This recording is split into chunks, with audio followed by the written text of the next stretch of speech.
In this video, we are going to learn Class 8 Geography, Chapter 2 Land, Soil and Water Resources. These are three of the most important natural resources on the earth. Let us look at each of them in greater detail.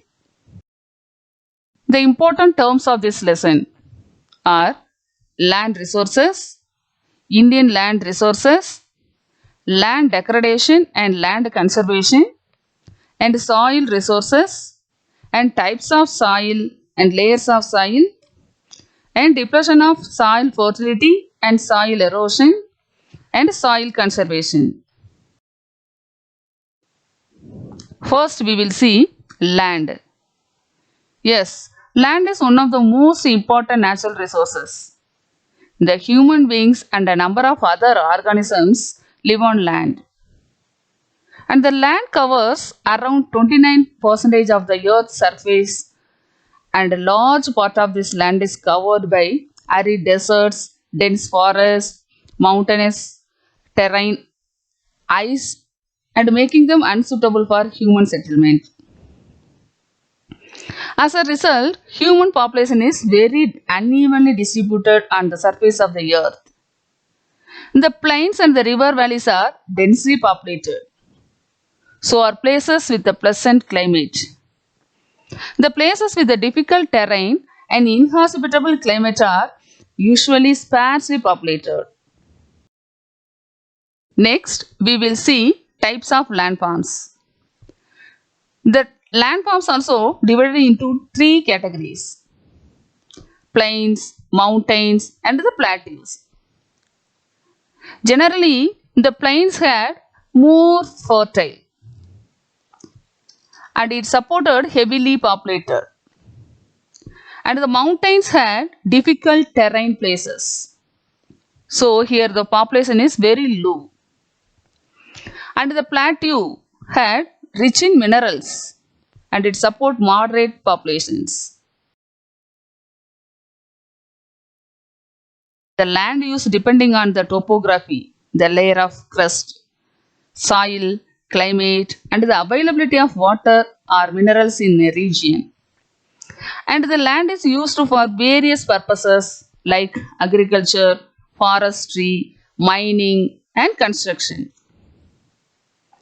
So, how we use land is also influenced by human factors such as density of population and the availability of capital and technology. Yes, on the basis of the use it input to, land can be classified as arable land. It means that land suitable for cultivation. Second one is pasture land. It means the land used for grazing livestock. It supported dairy farming. And third one is fallow land. It means that land, the particular land left unused for the season to be cultivated later. The fourth one is cultivable wasteland. It means the particular land can be cultivated but has been lying fallow for more than 5 years. The last one is forest and non-agricultural land.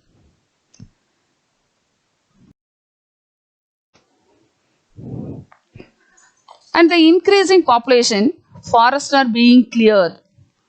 The fertile lands are being used to construct buildings for residential and commercial purposes.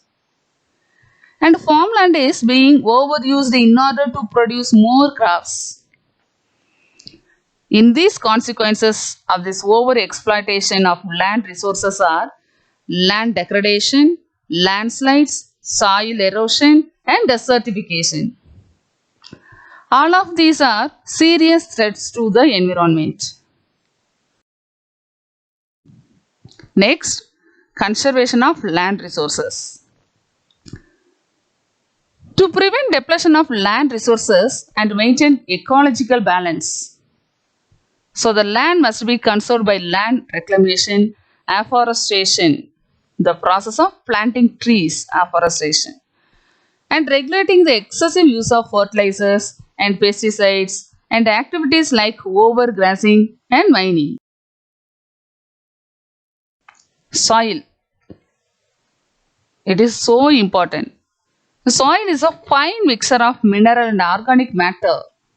It is formed over thousands of years. Soil is a vital resource as it is needed to grow crops. The fertility of the soil is determined by the content of minerals and organic matter and the capacity to retain the right amount of water.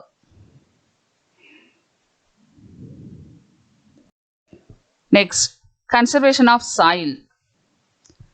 When agents of erosion like water, wind, ice or gravity displace the upper layer of soil, it is called soil erosion.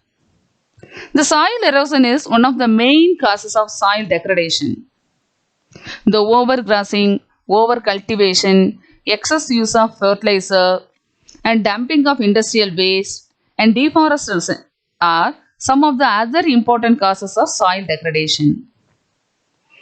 So, we can take serious measures to prevent soil degradation and conserve soil.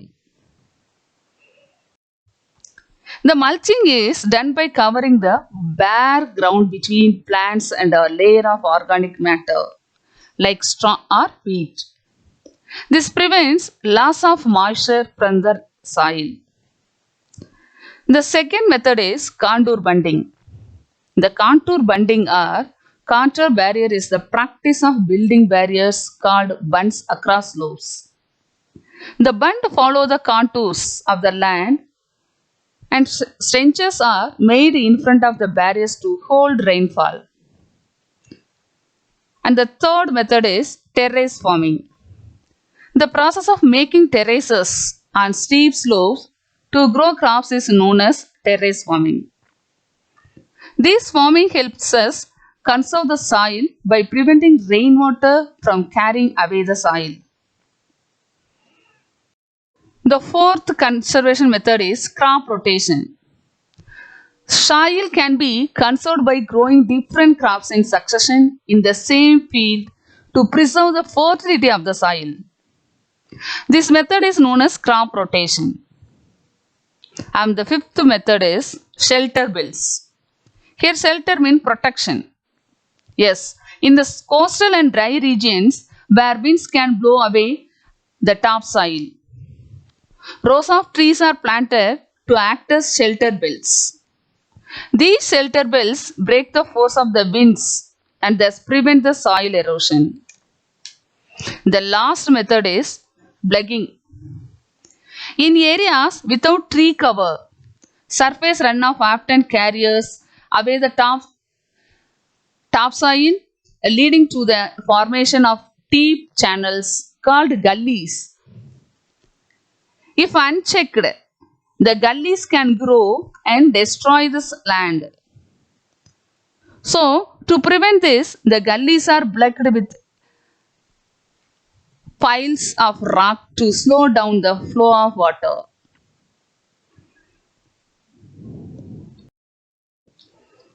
Next, another one important source, water. We have learned in previous classes that water on the earth is of two types, fresh water and saline water. Here saline water means salt content. Saline water is unfit for human consumption and the fresh water accounts for only about 2.5% of the water on the earth. Most of this is stored in ice sheets and glaciers in high mountain peaks. And only 1% of all the water on the earth is available for human consumption. So the water conservation is must. Water resources of India. In India, the main water resources are rivers, lakes and groundwater. The main rivers are Ganga, Brahmaputra, Mahanadi, Godavari, Krishna, Kaveri and Narmada. Some of them are like Ganga, the Brahmaputra and their tributaries are snow-fed rivers and are therefore perennial. Here the perennial mean the river flowing throughout the year.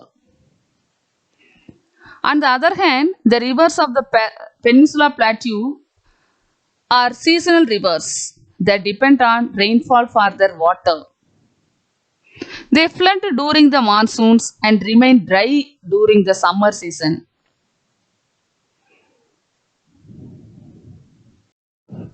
Conservation of water resources. The water pollution has to be controlled by taking necessary steps such as retreating toxic effluents before discharging them into water. And the scientific controlled irrigation should be encouraged to prevent wastage of water. And the rainwater harvesting can be practiced by constructing tanks and pits to prevent runoff. And the soil conservation methods, mulching and blocking gullies also help conserve water. And the constructing dams will also help store water for agricultural and domestic purposes. And the afforestation will reduce runoff and replenish underground water. These are the methods for water conservation. Thank you.